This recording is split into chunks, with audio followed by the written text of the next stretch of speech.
आप सभी भाई बहनों का सर्व कल्याण वृक्ष की प्रश्नोत्तर ज्ञान कक्षा में एक बार फिर स्वागत है।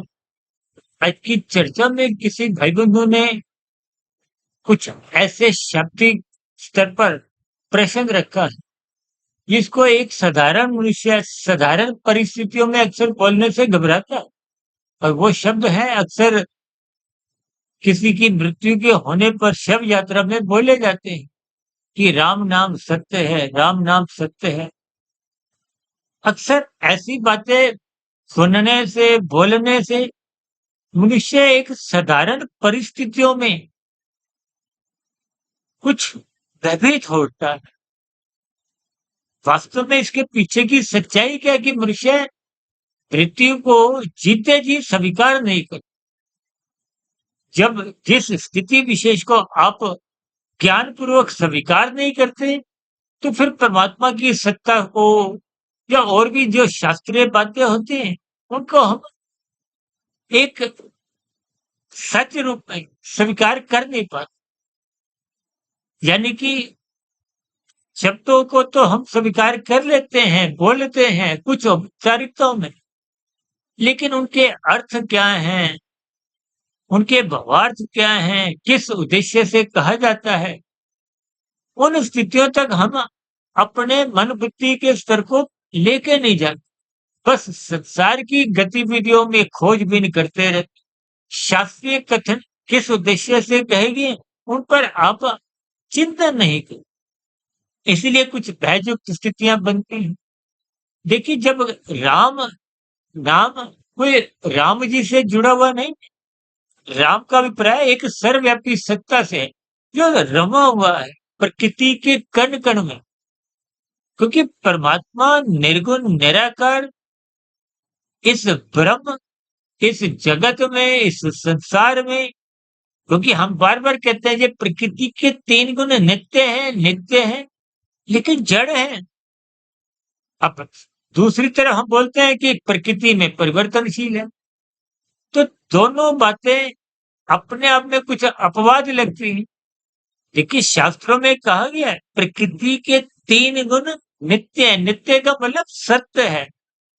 जैसे आपने भारत सरकार में सरकारी विभागों में सत्य में भी जैसे कि पंक्तियां पढ़ी होंगी, देखी होंगी, सुनी होंगी कि सत्य की ही जीत होती है। अब जितने भी पर्व मनाए जाते हैं, वो बुराई पर अच्छाई की जीत की ही स्थितियां हैं। ये बार बार आपके मन बुद्धि के स्तर पर बैठाया जाता है कि सत्य को स्वीकार करो, सत्य को स्वीकार करो, और मनुष्य जीते जी स्वीकार नहीं करता। यानी कि शाब्दिक स्तर पे तो स्वीकार करता है, लेकिन स्वीकार तो मन ने करना है, बुद्धि ने करना है। यदि मन बुद्धि स्वीकार कर लेगी तो शरीर के स्तर पर क्रियाएं जो इंद्रियां करती है, पांच ज्ञानेंद्रियां, आंख, नाक, जिह्वा, कान, त्वचा, ये पांच विषय भोगों से अमर्यादित स्तर पर रुक जाएगी।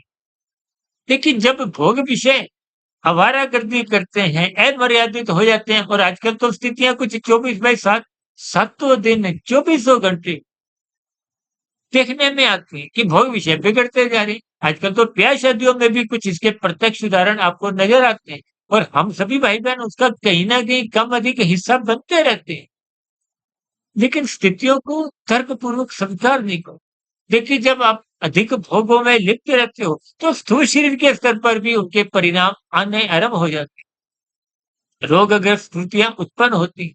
तो इसी तरह जब आप मानसिक स्तर पर इन आध्यात्मिक बातों को स्वीकार नहीं करते, अपने कर्तव्यों का पालन नहीं करते, धर्म की स्थिति को मजबूत नहीं बनाते, जब धर्म की स्थिति कमजोर होगी तो अर्थ और काम, अर्थ का अभिप्राय धन से है, पदार्थों से है। आज देखिए, पदार्थों की दुनिया में ही आप खोए हुए हैं। पदार्थों का ही संग्रह करते करते आपके हमारे जीवन में पदार्थों का भोग बढ़ता जा रहा है, सुख सुविधा के साधन बढ़ते जा रहे हैं।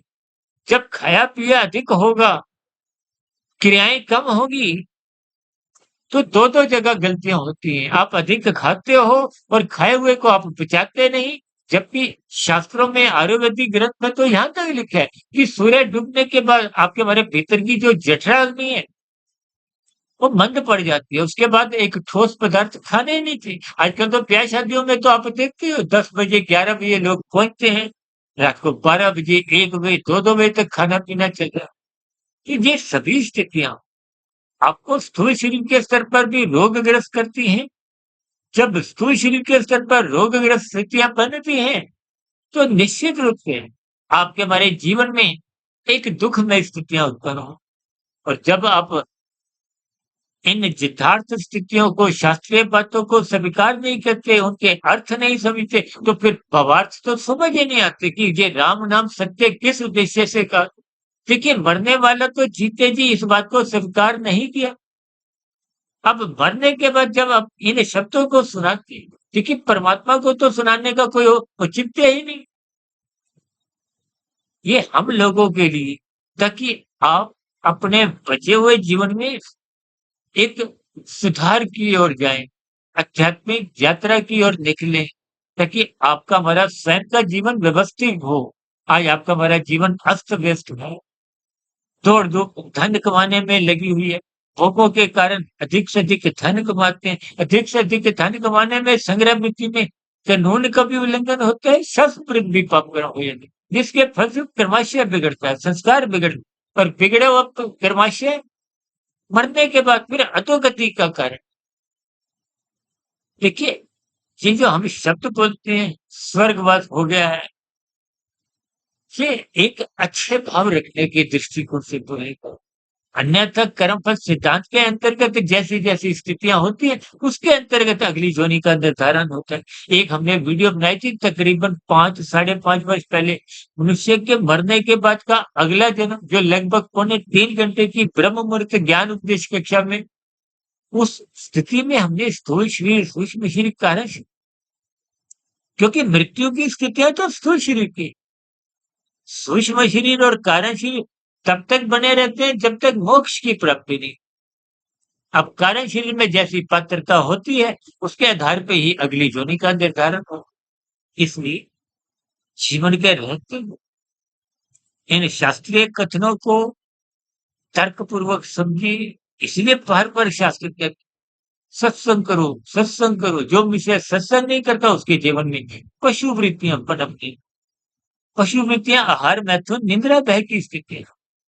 ये तो पशु में भी बनी होती है। यदि आपके हमारे जीवन में भी इन्हीं 4 वृत्तियों का ही राज्य चल रहा है, तो निश्चित रूप से सत्संग के अभाव में पाप कर्म होंगे, कानून का उल्लंघन होगा। और कानून के उल्लंघन में अक्सर विषय कुछ ऐसे विचार रखता है कि यहाँ अगर बच गए तो हम बच गए, लेकिन परमात्मा की व्यवस्था में आपके हमारे चालान कटते रहते हैं। जितने इसमें कानून का उल्लंघन करने में आप पकड़ लिए जाते हो, और जो बच जाते हो, या जमानत मिल जाती है, या किसी कारणवश कुछ न्याय मिलता नहीं है, तो परमात्मा की कर्मफल सिद्धांत की जो एक व्यवस्था है, उसके अंतर्गत आपको उचित दंड या नीचे की जो नारकीय जोनियाँ, देखिए नीचे की 80 लाख प्रकार का बहुत बड़ा एक अनुपात है।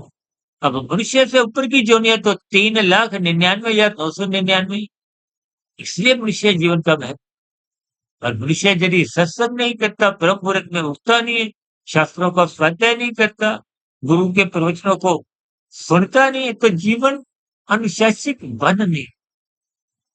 इसलिए जीवन के रहते इन सभी स्थितियों को ईमानदारी से समझाइए, धर्म को प्रथम स्थान पे रखें, ताकि अर्थ काम बिगड़े नहीं। ताकि जीवन के रहते-रहते जब धर्म मजबूत होगा, तो परमात्मा की स्वीकृति कहो, राम नाम सत्य है, ये जीते जी आपको हमें बोध होने लगे।